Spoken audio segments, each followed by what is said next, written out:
Hi everyone, Pat Doherty here with your tennis IQ topic.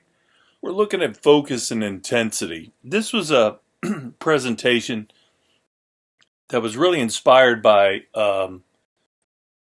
being tasked with have to shoot a lot of college videos of a lot of our seniors last year.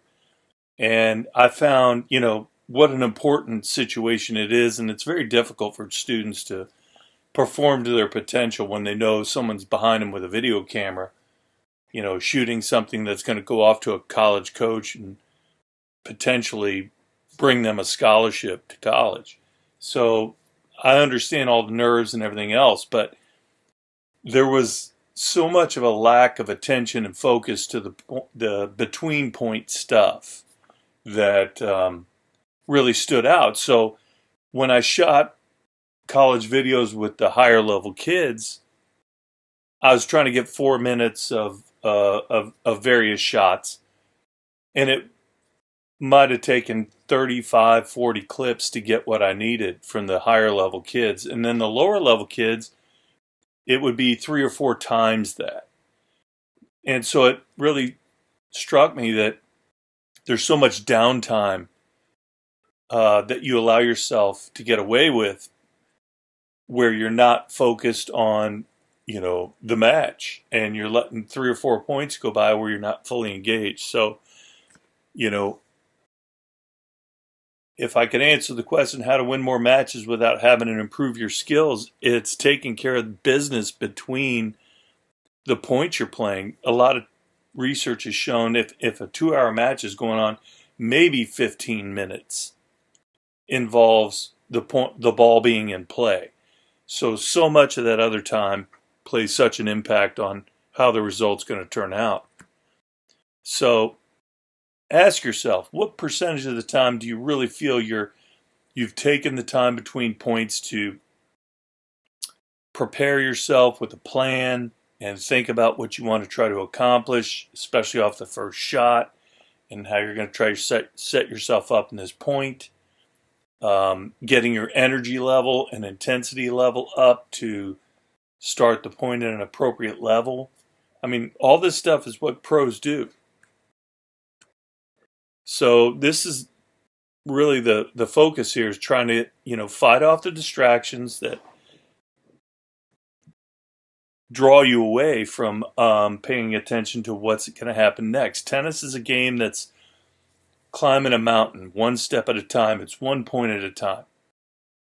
It's all you need to focus on. You can't worry about the past. Can't worry about where you're going or how the outcome's going to wind up. It's got to be one step at a time.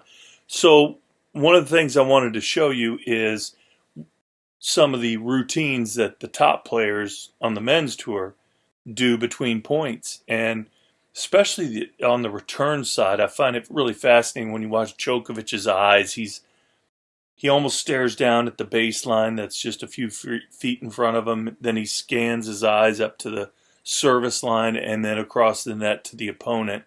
And he goes through this process like 3 or 4 times before the serves ever hit. And that's all part of the build-up and trying to get a read on things and get your visual acuity set for the point. So let's take a look at a little bit of this. But what I would like to show you here, you got to be sharp and not paying attention to what's going on, weaknesses, etc., with your opponent and stuff. This is no way to go through life, traveling through an intersection, not hearing things, not looking at things, So I know this is part of this generation, so we have to work our way away from that for the sake of our tennis game. Here we go.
So there's a bit of a sampling there of some of the stuff you want to try to build into your game, guys.